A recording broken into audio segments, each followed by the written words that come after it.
भला हुआ मेरी माला टूट गई, मैं राम भजन से छूटी। भला हुआ मेरी माला टूट गई, मैं राम भजन से छूटी। मेरे सिर से टली बला, भला हुआ मेरी माला टूट गई, मैं राम भजन से छूटी। मैं राम भजन से छूटी। मेरे प्यारे दोस्तों, आज जो मैं आपको ज्ञान की बात बताने आया हूं वो ये है कि हम कैसे अपने स्वरूप को भूल गए हैं और कैसे हम अपने स्वरूप को प्राप्त करेंगे। क्योंकि आपने देखा है, जैसे एक कांच का महल होता है, जैसे कांच है, आपके घर में ही कांच लगा लो कि आपकी मोटरसाइकिल का जो कांच है या फिर आपकी खिड़कियों पे जो कांच है जिसमें शक्ल दिखाई देती है, आप देखोगे कि उसमें हमेशा ही कोई ना कोई पक्षी आके चोंच मारता रहता है। आप नोट करना, जिसने नहीं देखा है वो एक बार कांच लगा के देखना, किसी अपने घर के आसपास कोई रखना ऐसे छत पे कांच जहां पर कुछ पक्षी हों, दाना डाल के देखना उस कांच के आगे। तो वो पक्षी क्या करेंगे, वो दाना तो खाने आएंगे, लेकिन जैसे ही वो अपने स्वरूप को देखेंगे उस कांच में, वो उसमें चोंच मारना शुरू कर देंगे। या फिर कोई बड़ा सा कांच का टुकड़ा हो तो किसी कुत्ते को लेके जाना उसके पास, अपने ही कुत्ते को, और वही कुत्ता उस कांच में देखकर भौंकना शुरू कर देगा। और आपकी लाख कोशिशों के बाद भी आप कितना ही समझा लेना उसको, वो मानेगा नहीं और वो भौंकता ही जाएगा। हार के आपको उस कांच को ही हटाना पड़ेगा, तब वो शांत होगा। दोस्तों, यही स्थिति हमारी सुरती की है। हमारी सुरती जो इस शरीर में आ गई है, अब लाख समझाने पर भी वो ये मानने को तैयार नहीं है कि ये शरीर मैं नहीं हूं। हम इसी शरीर को स्वयं का स्वरूप मान के बैठ गए हैं।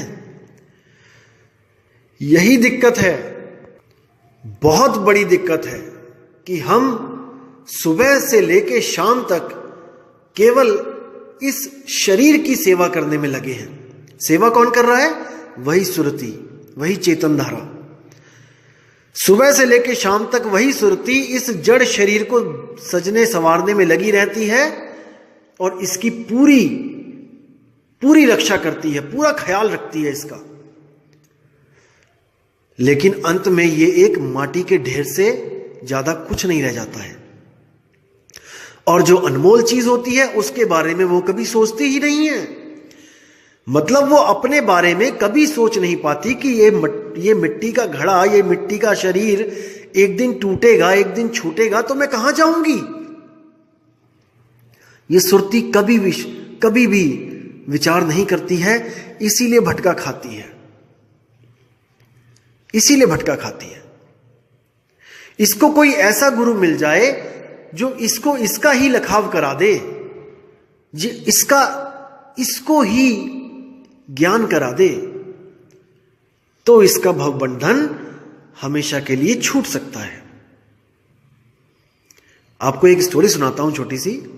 कई बंदे सोचते हैं कि अरे ऐसे कैसे हो सकता है, मैं खुद को ही प्राप्त करके कैसे मैं मुक्त हो जाऊंगा, मैं तो भगवान को प्राप्त करना चाहता हूं, मैं तो परमात्मा को प्राप्त करना चाहता हूं। कई लोगों के मन में ये शंका रहती है कि हम खुद को ढूंढने थोड़े नहीं आए हैं इस दुनिया में, हम तो भगवान को ढूंढने आए हैं। दोस्तों, ढूंढा उसे जाता है जो खो गया होता है। भगवान खो नहीं गया, भगवान कोई बच्चा नहीं है जो वो खो गया अब उसको ढूंढोगे आप। खो आप गए हो इस मेले में, ढूंढना आपको है, खुद को, अपने आप को ढूंढना है। आपको मैं एक स्टोरी सुनाता हूं, आपको समझ में आएगा। एक बार एक आदमी होता है, बहुत पैसा कमाता है, उसको गुरु ऐसा मिला होता है कि वो उसको कहता है कि जिंदगी में पैसा ही गुरु है और कुछ नहीं। बहुत पैसा कमाता है, बेअंत पैसा कमाता है।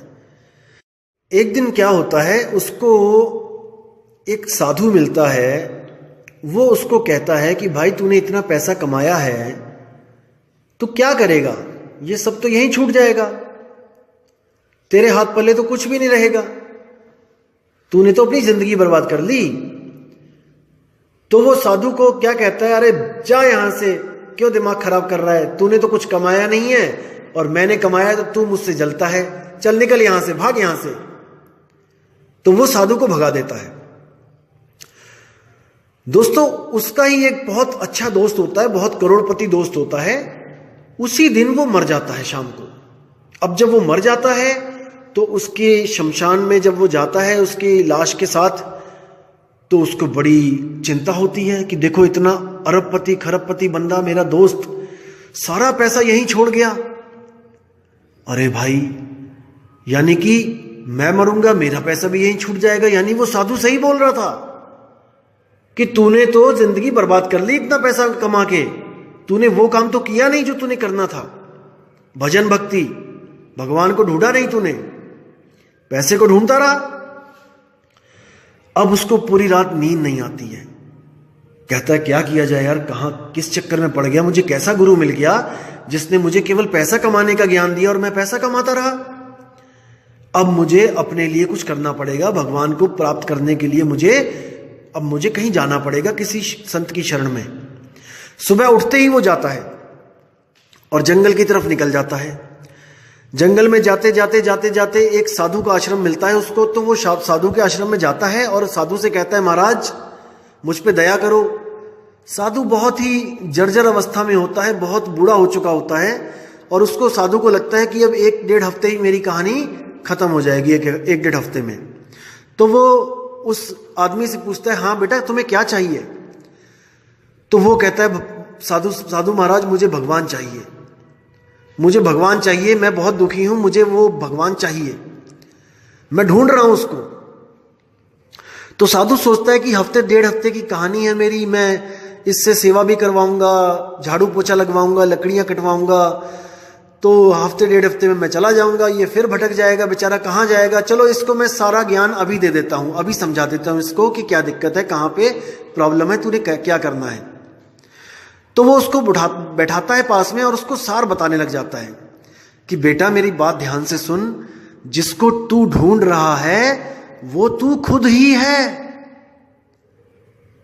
बेटा जिसको तू ढूंढ रहा है वो तू ही है। इतनी बात सुनते ही वो आदमी उठता है और साधु को 10 गालियां देता हुआ आगे बढ़ जाता है कि अरे जा, क्या बात करता है, मैं भगवान को ढूंढ रहा हूं कि मैं खुद को ढूंढ रहा हूं? खुद तो मैं हूं ही, मैं तो रोज शक्ल देखता हूं अपनी शीशे में, मैं कौन सा खो गया हूं? अरे तुझे कुछ नहीं पता, तू साधु के नाम पे ढोंगी है। ऐसी गालियां देके आगे बढ़ जाता है और वो साधु बेचारा हैरान परेशान कि अरे ये क्या हो गया। तो वो आगे बढ़ता है, आगे जाता रहता है। 10-15 किलोमीटर चलने पर उसको एक साधु की और कुटिया दिखाई देती है। तो वो उस साधु के पास बैठता है, कहता है महाराज मैं बहुत दुखी हूं। तो महाराज कहते हैं क्यों भाई, क्या दुख हो गया आपको, क्यों दुखी हो? तो वो कहता है महाराज मैं भगवान की खोज में हूं, मुझे परमात्मा चाहिए। तो साधु कहता है बेटा वो तो ठीक है, लेकिन क्या कभी आप किसी और संत की शरण में गए हो, कभी किसी और से आपने ज्ञान लिया है? तो वो कहता है किसी संत की शरण में किसी से ज्ञान तो नहीं लिया, लेकिन एक ये 10-15 किलोमीटर दूर यहां से एक कुटिया है बाबा की, पता नहीं कैसा मूर्ख बाबा था, मैं उसके पास गया, मैंने कहा कि मुझे परमात्मा चाहिए, परमात्मा को ढूंढ रहा हूं। तो वो कहता है कि तू खुद ही है जिसको तू ढूंढना चाहता है, जिसको तू पाना चाहता है। कैसा मूर्ख बाबा था। अब इतनी बात सुन के साधु हैरान परेशान कि अरे वो तो मेरा गुरु भाई है, जो ज्ञान मैं दूंगा वही ज्ञान वो देगा, और अगर उसके ज्ञान को इसने इतनी गालियां दी तो जो मैं बताऊंगा मुझे भी गालियां देगा। अब क्या किया जाए, क्योंकि ज्ञान दोनों का एक है। तो वो उसको क्या कहता है कि हाँ बेटा, परमात्मा तुझे मिलेगा, जरूर मिलेगा, लेकिन तुझे सेवा करनी पड़ेगी यहां पे आश्रम में। तो वो कहता है महाराज मैं सेवा करने को तैयार हूं, सारी उम्र सेवा कर लूंगा, मुझे परमात्मा चाहिए, मैं जिंदगी बर्बाद नहीं करना चाहता अपनी। वो कहता है ठीक है भाई, वहां पे 10 घोड़ियां 10 भैंसे हैं, उनका गोबर उठाना पड़ेगा आपको। कहता है ठीक है कोई बात नहीं। अब लग जाता है बेचारा सुबह शाम गोबर ढोने में, ढो ढो के गोबर बुरा हाल, लेकिन परमात्मा चाहिए भाई, इसलिए सब कुछ मंजूर है। रोज गोबर ढोता है, रोज उनको घास पानी देता है, बुरे हाल, और पूरा दिन काम करता है, शाम को आधा घंटा मिलता है, सत्संग के लिए बैठता है, सत्संग सुनता है। समय बीतता जाता है, 1 साल 2 साल 3 साल 4 साल 5 साल बीतता जाता है समय, 5 साल हो जाते हैं। फिर कहता है गुरुजी कुछ ज्ञान दो, अब मुझे कुछ मंत्र शंत्र दो ताकि मैं परमात्मा को पा सकूं। गुरुजी कहते हैं बेटा अभी नहीं, अभी आप और सेवा करो। करते करते 10 साल हो जाता है। अब रोज वो जो सत्संग में बैठता होता है, रोज आधा घंटा जो सत्संग सुनता होता है, उससे उसकी बुद्धि विवेक जागने लग जाता है। उसको सत्संग में पता लगने लग जाता है कि ये शरीर नाशवान है, ये शरीर हमारा स्वरूप नहीं है, असल में हमारा कोई और स्वरूप है जिसको हमने प्राप्त करना है। तो ऐसे ही सत्संग सुनते सुनते सुनते 10 साल बाद उसका विवेक जागृत हो जाता है और उसको समझ में आ जाता है कि जिसको मैं खोज रहा हूं वो मैं ही हूं। अब जब उसको इतनी बात समझ में आ जाती है सत्संग के द्वारा, तब वो सिर पे हाथ रख के बैठ जाता है कि अरे बाप रे, ये बात तो मुझे 10 साल पहले उस बूढ़े बाबा ने बताई थी कि जिसको मैं ढूंढ रहा हूं वो मैं ही हूं, और मैंने उसको कितनी गालियां देकर बेइज्जत कर कर उसको छोड़ के चला आया। कितनी बड़ी भूल हो गई मुझसे, हे भगवान मेरी भूल क्षमा करना। अभी इतना ही बात करता है कि दूर देखता है कि वही बाबा आ रहा है। किस्मत से वो बाबा ठीक हो जाता है और वो बाबा 10 साल के बाद अपने गुरु भाई से मिलने के लिए आ रहा होता है। जैसे ही वो बाबा आता है तो वो भागा भागा उस बाबा के चरणों में गिर जाता है कि बाबा मुझे माफ कर दो, मैं वही हूं जो 10 साल पहले आपके पास आया था। बाबा आपने मुझे बताया था कि मैं खुद को ही ढूंढूंगा तभी मेरी मुक्ति होगी, आप बिल्कुल सही थे बाबा, मुझे माफ कर दो। आपने मुझे रोका क्यों नहीं, आपने मुझे रोका क्यों नहीं? तो बाबा कहते बेटा अगर मैं तुझे रोक देता तो इस आश्रम का गोबर क्या तेरा बाप ढोता? तो दोस्तों यही हालत हमारी हुई पड़ी है। जब तक हम इस दिमाग में डला हुआ गोबर नहीं ढोएंगे, नहीं निकालेंगे, बाहर फेंकेंगे, जब तक हम नहीं समझ पाएंगे कि जिसको हम ढूंढ रहे हैं वो हम ही हैं। खुद को ही ढूंढना खुदा को ढूंढना है, और खुद को पाना खुदा को पाना है। बात विवेक की है दोस्तों, समझोगे तो समझ में आएगी, नहीं तो कभी समझ में नहीं आएगी। इसीलिए मैं कह रहा हूं कि कम से कम 50 सत्संग सुनो ताकि आपको पता लगे कि ढूंढना किसको है। दोस्तों समझना है इन बातों को। जब तक ये पुराने रीति रिवाजों का, जो पुराने लकीर के फकीर वाले जो गोबर हमारे अंदर डले हुए हैं, हमारी दिमाग में जो गोबर फेंक रखा है, उस गोबर को धीरे धीरे धीरे करके हमने साफ करना है। और जिस दिन ये गोबर साफ होने लग जाएगा उस दिन आपको स्वयं से अंदर से ज्ञान आने लग जाएगा कि आत्मा को प्राप्त करना ही परमात्मा की प्राप्ति है। जब तक ना चीन होगे आत्म तब तक ना मिली है परमात्म।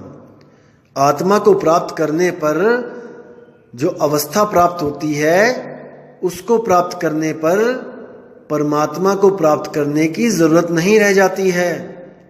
अगर आप वापस उसी आत्म स्वरूप में चले जाते हो जो इस सृष्टि बनने से पहले था, तो आप स्वयं परमात्मा रूप हो जाते हो। आपको किसी अलग से किसी परमात्मा की जरूरत नहीं पड़ती है। आप भी उसी ऊंचाइयों तक पहुंच जाते हो जहां पर वो परमात्मा है। ये ऊंचाइयां एक संकेत है कोई सेंटीमीटर लेके ना नापने लग जाए इन ऊंचाइयों को। ऐसे ऐसे स्वयंभू आत्मज्ञानी भी बने हुए हैं जो शब्दों को पकड़कर आगे बातें बनाकर भ्रमित कर देते हैं लोगों को। तो दोस्तों, जिसको आप खोज रहे हो वो आप ही हो। दोस्तों, लेकिन एक चीज और आपको मैं बताना चाहूंगा। जैसे कई भाइयों के मेल आती हैं, पूछते हैं कि क्या जो आप बता रहे हो वो अहम ब्रह्मस्मि लेवल का ज्ञान है? क्या अहम ब्रह्मस्मि और जो आपका जो ज्ञान है, मूल ज्ञान, क्या ये एक ही है? बिल्कुल नहीं दोस्तों, मैं आपको क्लियर करना चाहूंगा कि ये एक क्यों नहीं है। क्योंकि सवाल बहुत अच्छा है। वहां पर भी ये भाव है कि मैं ही ब्रह्म हूं, यानी मैं ही कर्ता धर्ता हूं, और यहां पे ये भाव है कि मैं एक आत्मा हूं। इन दोनों में फर्क क्या है मैं आपको बताना चाहूंगा कि कहां पर गलती हो जाती है। आपको मैं ये जरूर बताना चाहूंगा। दोस्तों, जैसे मैंने आपको पहले सत्संग में बताया था कि 3 अवस्थाएं होती हैं। चीज एक ही होती है और 3 अवस्थाएं होती हैं, जीव, शिव और पीव। आपने इन तीनों को अच्छी तरह समझ लेना है तो आपका सारा कंफ्यूजन दूर हो जाएगा। दोस्तों, जीव अवस्था वो होती है जिस अवस्था में अभी हम हैं। धर्म कोई भी हो, इट डजंट मैटर। जात कोई भी हो, इट डजंट मैटर। दोस्तों, भाषा कोई भी हो, इट डजंट मैटर। हम जिस अवस्था में अभी जी रहे हैं, जो हम सारे कर्म कर रहे हैं इस दुनिया में रह के, वो एक जीव अवस्था है। जीव अवस्था का मतलब समझो कि आप एक भिखारी का रोल अदा कर रहे हो इस दुनिया में। यानी कि आप हर चीज के लिए किसी ना किसी के बंधन में हो, किसी ना किसी पर निर्भर हो। आप अपनी मर्जी से अपनी किस्मत नहीं बदल सकते कि आप चाहो कि आप गरीब हो और आप सोचो कि आज मैं अमीर बन जाऊं, तो नहीं। ये आपकी जो किस्मत में लिखा है, जो आपने कर्म किए हैं उसके हिसाब से जो किस्मत बनाई गई है, वो सब मैटर करती है। आपकी अगली जिंदगी कैसी आपकी होगी इस बारे में आप कभी भी ये नहीं कह सकते कि मैं स्वयं अपनी किस्मत लिख रहा हूं। हालांकि लिखते आप ही हो, क्योंकि जो आप कर्म कर रहे हो उसी के आधार पे किस्मत बनाई जाती है। लेकिन जो आपने कर्म किए हैं उसके आधार पे जो आपकी किस्मत दुखदाई भी आती है तो उसको चेंज नहीं कर सकते हो, क्योंकि वो कर्म आपने ही किए हैं और भुगतने भी आपको ही पड़ेंगे। आप उसको बदल नहीं सकते हो, क्योंकि आप वो लिख चुके हो, वो कर्म कर चुके हो, और कर्मों के आधार पे आपको फल मिलेगा। जैसे आपने आम के पेड़ बो तो दिए, तो अब आपको सेब नहीं मिलेगा, या आपने बबूल के पेड़ बो दिए तो आपको अब इमली नहीं मिलेगी। कहने का मतलब कि जो आप कर्म करोगे आपको वही भुगतना पड़ेगा। अब इस लेवल में हम इसको भिखारी मान के चलते हैं कि एक जीव एक भिखारी की तरह है, अमर है, मरेगा नहीं, लेकिन दुखी है। हर जीव आज दुखी है, जिसको बाबा नानक भी कहते हैं कि नानक दुखिया सब संसार, सुखी सोई जो नाम आधार। यानी कि हर दुनिया में हर इंसान दुखी है, चाहे कोई भी कंट्री क्यों ना हो, किसी भी देश का प्राणी क्यों ना हो, हर बंदे का कोई ना कोई दुख उसके साथ लगा है।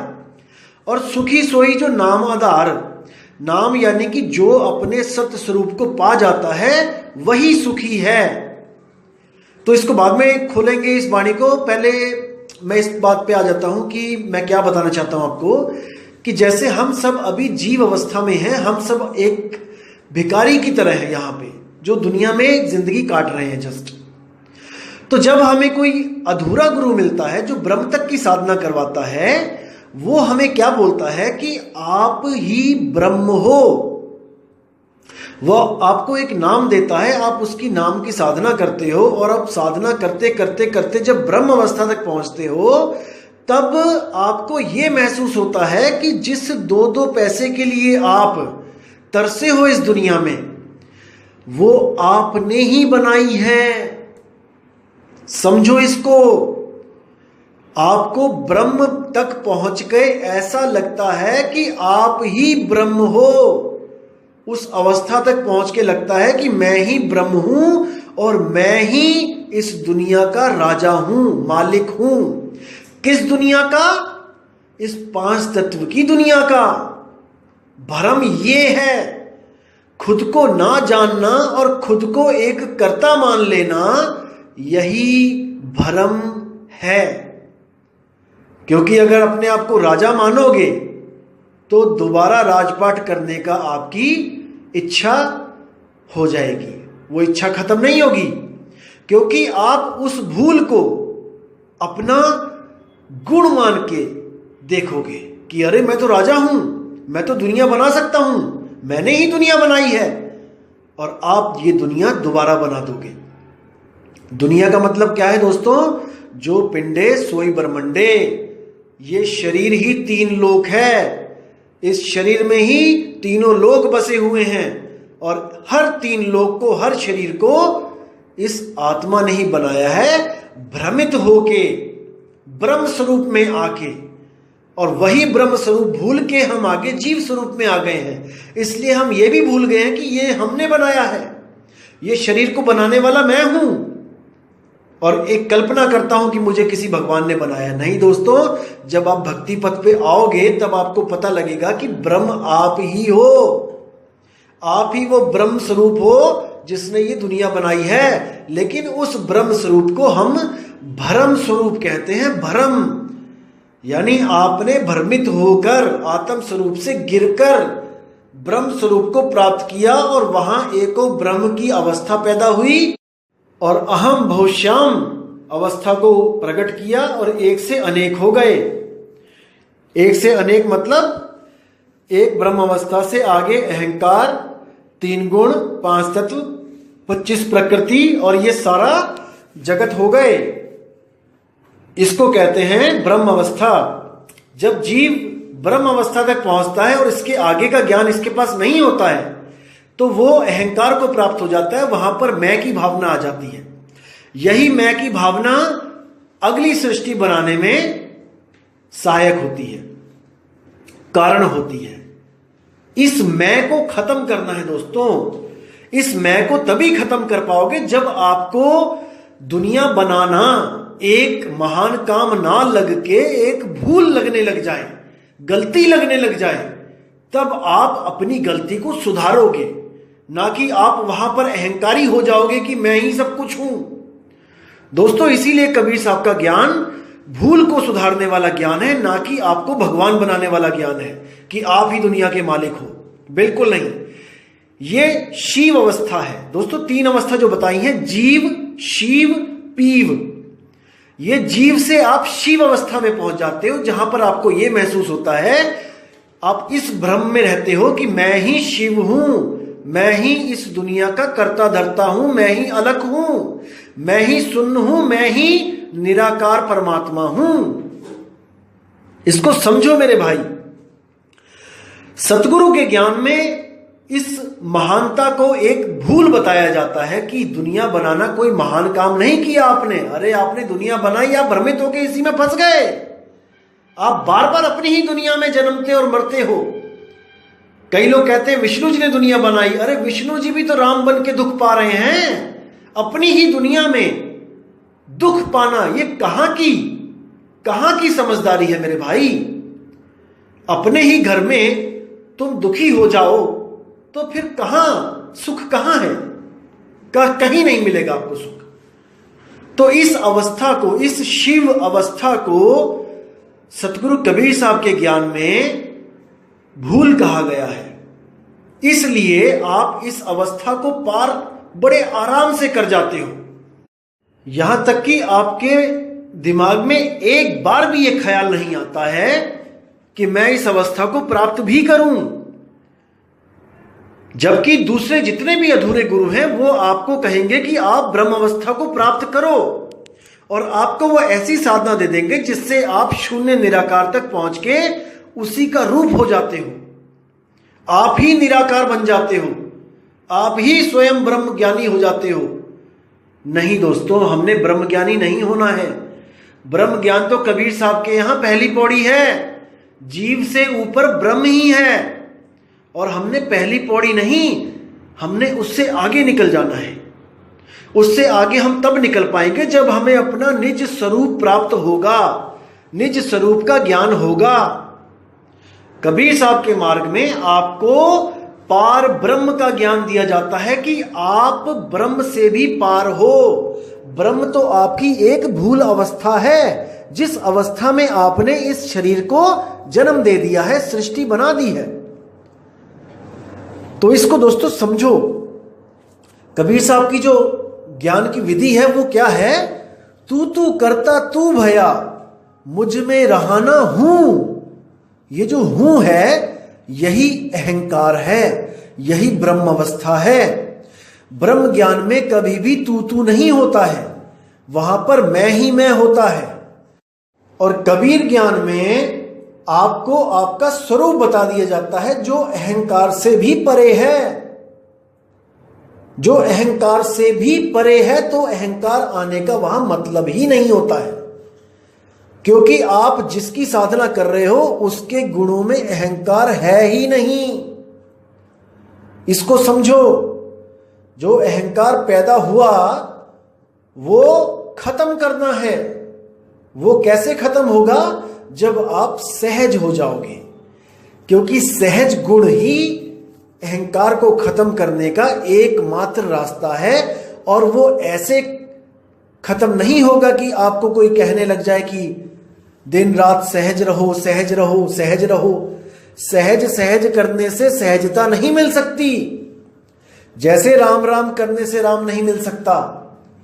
भाई सहजता आत्म चिंतन में स्वयं आती है, स्वयं से वो गुण प्रकट होता है। जब आप आत्म चिंतन करने लगते हो, जब आप अपने आप को जानने लग जाते हो, अपने निज स्वरूप को प्राप्त करने लग जाते हो, तो जो नकली स्वरूप अहंकार की वजह से पैदा हुआ है आप उसको त्यागने लग जाते हो। जब वो स्वरूप ही नहीं होगा तो आप दोबारा प्रकट ही नहीं करोगे। जब आपको अपनी भूल पता लग जाएगी कि कैसे मुझसे भूल हुई है दोस्तों, फिर आप उस भूल को अपनी महानता नहीं सोचोगे कि मैं ही ब्रह्म हूं और एक ही ब्रह्म से ये सारी सृष्टि बनी है और वो मैंने ही बनाई है। यही अहंकार भाव दोबारा दुनिया पैदा करने का मूल कारण है। तो दोस्तों, कबीर साहिब के मूल ज्ञान में यही है कि आपकी भूल सुधर जाए। जो आप बार बार गलतियां करते हो वो गलती आपकी सुधर जाए, तो आपको स्वतः ही सहज अवस्था प्राप्त हो जाएगी और आपका जो चंचल मन है ये सुरती को दोबारा भटका नहीं पाएगा, क्योंकि इसका अंत हो जाता है। केवल सुरती की वजह से, उस चेतन धारा की वजह से ये मन गतिमान है, ये तन गतिशील है। कई लोग ऐसे भी मिलेंगे आपको जो आपको भ्रमित करेंगे कि आपका जो शरीर है वो मरता इसलिए है क्योंकि उसमें से सूक्ष्म शरीर निकल जाते हैं और वही सूक्ष्म शरीर महाचेतन शरीर है। दोस्तों बिल्कुल गलत। अरे उस सूक्ष्म शरीर को भी चलाने वाली वो आत्मा है, वो चेतन धारा है जो स्थूल शरीर को भी चलाती है, सूक्ष्म को भी चलाती है, कारण महाकारण केवल हंस को भी चलाती है। उसको नहीं जान पाने के कारण जीव एक शरीर से दूसरे शरीर में भटकता है। लेकिन अगर सतगुरु मिल जाए तो आपको इसी शरीर में उस आत्म शक्ति का, उस चेतन धारा का अनुभव भी होगा और जहां से वो बिछड़ी है उस जगह का पता भी चलेगा और उसमें उसका मिलान भी होगा। तो साहिब कहते हैं सुरत समाये शब्द में और वाको काल न खाए। वो शब्द स्वरूप जो घट घट में व्यापक है, उस शब्द को जब ये सुरती प्राप्त करती है तो इसकी भटकना हमेशा के लिए खत्म हो जाती है। तो ब्रह्म ज्ञान से ये ज्ञान बिल्कुल भिन्न है। यहां पर आपको पहले ही बता दिया जाता है कि आप ब्रह्म से न्यारे हो और आपने ब्रह्म को पैदा किया है, ना कि ब्रह्म ने आपको पैदा किया है। ब्रह्म यानी शून्य, यानी निराकार।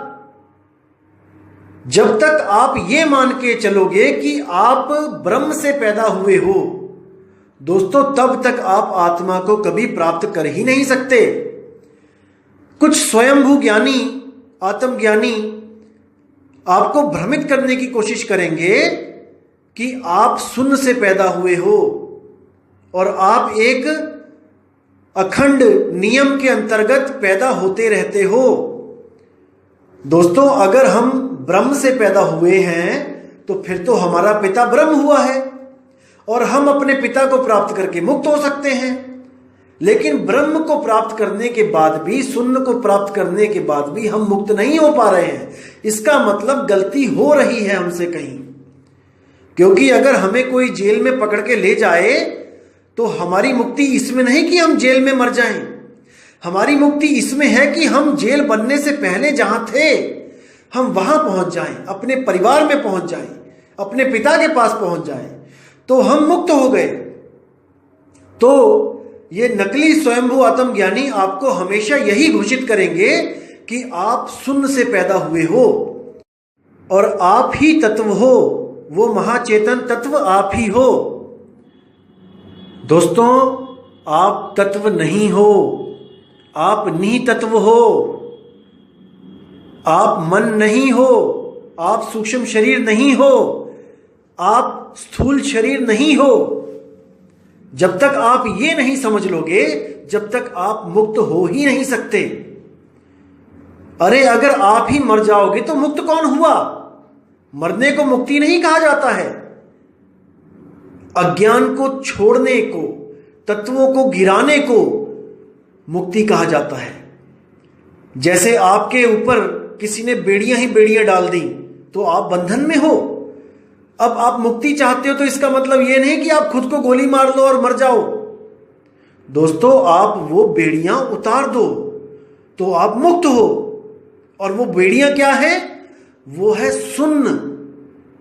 शून्य से ही सारे तत्व प्रकट होते हैं और आपने उन तत्वों को धारण कर लिया है। यानी कि आप शून्य से भी पहले थे, तभी तो आपने धारण किया है। अगर शून्य आपसे पहले होता तो आप किसको धारण करते? आप तो स्वयं शून्य से बने हो फिर तो। अगर ध्यान देना दोस्तों, अगर आप शून्य के बाद बने हो तो शून्य से तो केवल शून्य ही बन सकता है। समझो इसको, शून्य से केवल शून्य ही बन सकता है। मतलब शून्य से ये तत्व बन सकते हैं। तत्व भी शून्य ही है। आप कोई भी तत्व उठा के देख लो, वो शून्य ही है। शून्य का मतलब निर्जीव, उसमें कोई जान नहीं है। कोई भी तत्व उठा के देख लो, पत्थर उठा लो, पानी उठा लो, अग्नि देख लो, हवा देख लो, क्या ये जान है इनमें? क्या ये जीवित हैं? ये सब निर्जीव 5 तत्व हैं, क्योंकि शून्य स्वयं निर्जीव है। बिना आत्मा के शून्य से भी कुछ नहीं प्रकट हो सकता। जो कुछ प्रकट हो रहा है वो उस आत्मा की शक्ति से प्रकट हो रहा है। और कुछ लोग आपको भ्रमित करेंगे कि शून्य कहां नहीं होगा, जहां पे तत्व होंगे वहां शून्य नहीं होगा। अरे भले पुरुषों, दूध से ही दही बना है, दूध से ही मक्खन बना है, दूध से ही पनीर बना है। अगर पनीर का टुकड़ा आप दूध में डाल दो और कोई आपको यह कहे कि दूध वहां नहीं है जहां जहां पे पनीर है, अरे स्वयंभू आत्मज्ञानी, पनीर भी दूध से ही बना है। दूध के कण कण में पनीर है, पनीर के कण कण में दूध है। लेकिन बिना गुरु के ये ज्ञान नहीं समझ में आता भाई। इसीलिए कह रहा हूं, गुरु धारण कर ले, अभी समय है। बाद में हाथ पल्ले कुछ नहीं रह जाएगा। किसी कुमार के घर में गधा बन के आना पड़ेगा और पूरा दिन मिट्टी ढोएगा और पीछे डंडे पड़ेंगे, आगे निकलेंगे आंसू। कोई नहीं बचाने आएगा वहां पे। अभी समय है, विचार कर ले, अभी भी समय है। मैं हमेशा भला चाहता हूं सबका। मैं कभी नहीं चाहता कि कोई भी मेरा भाई इतना ज्ञान समझने के बाद दोबारा वापस 84 में चला जाए, केवल मूल ज्ञान ना होने के कारण। इसलिए दोस्तों, मूल ज्ञान समझो। मूल ज्ञान के बिना आपकी मुक्ति असंभव है। कभी मुक्त नहीं हो सकते आप जब तक आपको मूल ज्ञान ना मिल जाए। और मूल ज्ञान नाम है गलतियों को सुधारने का। कोई गलती से भी ये ना सोचे कि गुरु आपको किसी गुलामी में डालते हैं। नहीं मेरे दोस्तों, नहीं। आज आप जो भी काम कर रहे हो, आज आप किसी भी पद पे बैठे हो, आप मिनिस्टर हो, आप कोई टीचर हो, आप इंजीनियर हो, आप डॉक्टर हो, दोस्तों आप आज फ्री हो, आप फ्री हो पैसा कमाने के लिए, आप हर चीज के लिए फ्री हो, केवल और केवल गुरु धारण करने के बाद आपको यह अवस्था प्राप्त हुई है। आपने जो स्कूलों में टीचरों के डंडे खाए हैं, कॉलेजों में जो झिड़के खाई हैं उन टीचरों की, उसकी वजह से आप आज फ्री हो। अगर आप ये सोच लेते कि हम तो स्कूलों में हमको गुलाम बनाया जाता है टीचरों का, हमें 6-6, 8-8 घंटे तक गुलामी में रहना पड़ता है। दोस्तों ये बातें कोई मूर्ख ही करता है जो स्कूलों से बंक मार के फिल्में देखने को आजादी बोलता है। दोस्तों उस समय तो बहुत अच्छा लगता है स्कूल से बंक मार के आजाद होने का, गुलामी को एक्सेप्ट ना करने का, लेकिन ये बाद में पता लगता है जब इस दुनियादारी में उसको स्टैंड करना पड़ता है, उसको कोई नौकरी नहीं मिलती है, 5वीं पास ही रह जाता है, गलत कामों में पड़ जाता है और उसको कोई पूछता भी नहीं है, तब उसको बेचारे को दिहाड़ी करके अपना पेट पालना पड़ता है। और जो लोग उस गुलामी को एक्सेप्ट करते हैं वो हमेशा के लिए आजाद हो जाते हैं। जैसे एक आदमी था जो जंजीरों को काटने का स्पेशलिस्ट था और उसको पता लगता है कि किसी जेल में कुछ बेकसूर लोगों को डाला गया है और उनको जंजीरों में बांध दिया गया है। तो उसको दया आ जाती है और वो क्या करता है, वो एक छोटा सा क्राइम करता है जिसकी सजा होती है 10-15 दिन जेल में जाने की, और वो केवल उसी के लिए, उन्हीं लोगों को आजाद करने के लिए वो कर्म करता है। ये केवल मैं आपको स्टोरी समझा रहा हूं समझने के लिए। तो वो क्या करता है, वो उस जेल में जाता है और वहां पर जो खाने के चम्मच मिलते हैं उन चम्मचों को ही वो एक ऐसा आकार दे देता है कि वो एक आरी के रूप में हो जाते हैं और वो उन लोगों को भी ये सिखाने लग जाता है कि चम्मच से कैसे आरी बनाई जाती है जिससे वो बंधन काट सके। तो जो लोग तो उनकी बात को समझते हैं वो उनको अपना गुरु मान के वो कला सीखने लग जाते हैं, और जो लोग अपने अहंकार में होते हैं कि अरे वो भी तो देखो जेल में सजा काटने आया है, वो भी तो अज्ञानी है, वो भी तो हमारी तरह कैदी है, तो वो उसको गुरु स्वीकार नहीं करते हैं। तो दोस्तों जिनको तो वो कला सिखा देता है वो सब अपनी अपनी बेड़ियां काटने लग जाते हैं और एक दिन बेड़ियां काट के उस जेल से हमेशा के लिए फुर हो जाते हैं। और जो बेचारे नहीं गुरु धारण करते हैं वो वहीं पर सजा काट के एक दिन फांसी पे चढ़ जाते हैं। तो गुरु वहां पे जेल में जा रहा है आपको गुलाम बनाने के लिए नहीं, गुलाम तो आप ऑलरेडी ही हो, वो और क्या गुलाम बनाएगा गुलामों को, वो आपको मुक्त कराने के लिए आता है। वो आपको जो विधि बताता है उससे आप मुक्त हो सकते हो। इसी तरह कबीर साहब जो पंथ चलाते हैं, जो गुरुगम चलाते हैं, वो केवल आपको बंधनों से मुक्त करने के लिए चलाते हैं, ना कि आपको गुलाम बनाने के लिए। लेकिन हां, गुरु की सेवा बहुत अनिवार्य है क्योंकि पल पल पे गुरु आपका मार्गदर्शन करते रहते हैं, आपको गलत जगह, गलत संगत से हमेशा दूर रखने के लिए सत्संग रूपी वर्षा करते रहते हैं। इसलिए बहुत जरूरी है कि गुरु की आज्ञा में रहें, गुरु की शरण में रहें, क्योंकि केवल बीज बोने से फसल प्राप्त नहीं होती मेरे भाई। सारी दुनिया बीज बोती है, सारे किसान बीज बोते हैं, लेकिन बाढ़ भी बहुत जरूरी होती है, वरना आवारा पशु कभी भी खेत को चर सकता है। तो जहां पे बाढ़ लगी होती है, कांटों वाली तारें लगी होती हैं मजबूत, वो फसल साफ बच जाती है, और जहां पे बाढ़ नहीं होती है वो फसल पशुओं द्वारा चर ली जाती है। तो नामदान है बीज और सत्संग है बाढ़। अगर बाढ़ लगी होगी, आपको बार बार सत्संग मिलता रहेगा, तो वो नामदान जो आपको हुआ है वो बहुत ही बढ़िया रंग लाता है, बहुत ही आसानी से आप उस स्वरूप को प्राप्त करते हो। लेकिन अगर सत्संग रूपी बाढ़ नहीं लगी है तो आपके खेत में कभी भी कोई भी आवारा पशु घुस के आपकी फसल को वो चर सकता है, आपको भ्रमित कर सकता है। इसलिए दोस्तों, गुरु को धारण करना और गुरु के सत्संग में रहना अति अनिवार्य है। तो दोस्तों, आज की ऑडियो से मैं उम्मीद करूंगा कि आपको ब्रह्म अवस्था में जो लोग फंस जाते हैं, आपको उसका पता लग चुका है कि ब्रह्म अवस्था को प्राप्त करना और उसको कैसे पार करना है, ये सब कबीर पंथ में बताया जाता है। ब्रह्म अवस्था में रुका नहीं जाता है, वो शब्द विहंगम चाल है, वो सीधे हर देश को पार करता हुआ इंडिया से अमेरिका पहुंचने की तरह है। बीच में देश आएंगे लेकिन आपको पता भी नहीं लगेगा कि कौन सा देश आपके नीचे से गुजर रहा है, उस हवाई जहाज के नीचे से निकल रहा है।